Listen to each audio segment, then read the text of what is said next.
Welcome back to the show. Now to tech. Eris, powering your digital world.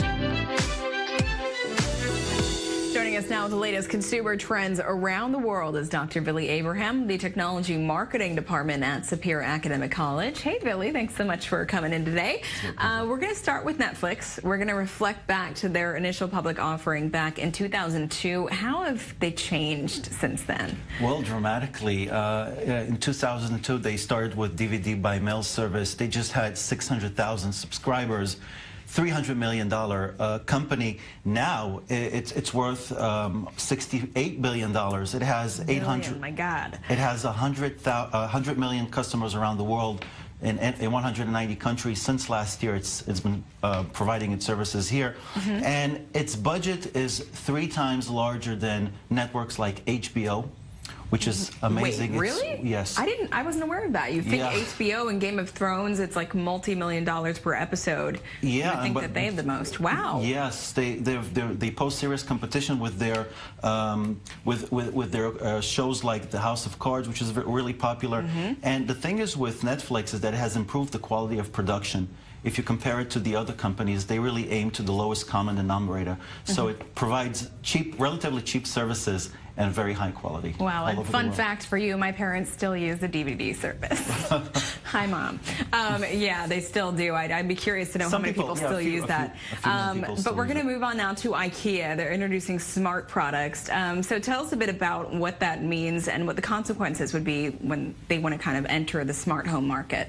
Okay, the smart home category hasn't really taken off if you look at the United States and in Israel. For different reasons, the prices are quite high. For example, here in the country, 3 or 4 smart light bulbs will cost you about 1,000 shekels, which is about $250. Oh my! Pretty expensive for the average family. Really expensive. Yeah, and the other thing is what is called the technical fragmentation, which means that because there are a lot of different devices and networks and standards, so the devices are inoperable.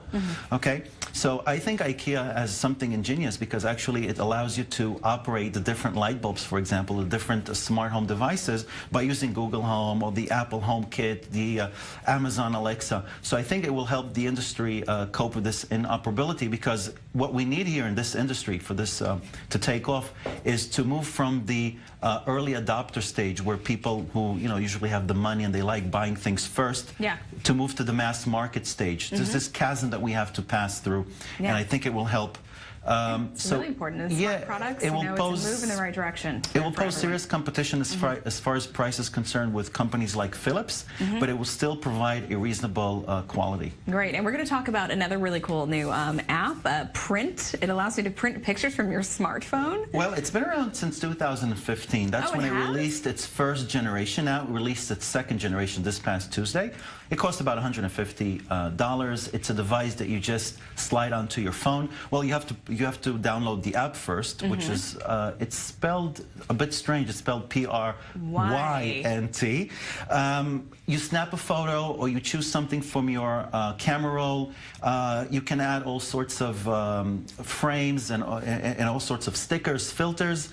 It's really nice. It takes only 30 seconds to print out. It's like no ink for millennials. What would the inventors of Polaroid think of this? It kind of freaks me out. Yeah, it poses serious competition. Look, the ink is activated with heat. Yeah. And today in my business English course, I asked students, what do you think about this? How many of you would buy this?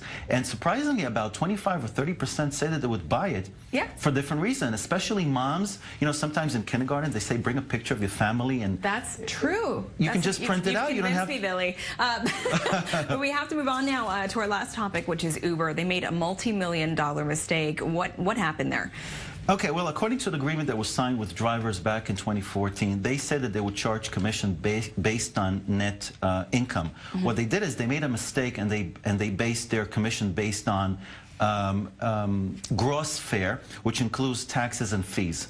Now, this glitch will cost them a lot of money. Wow. They would have to pay back about $900 on average per driver. Wow. They have 50,000 drivers in New York. I calculated that if they only have to repay 30,000 drivers, it would cost them $27 million. Well, I think it's safe to say it's not Uber's year. Villy, thanks so much for this. It's a pleasure.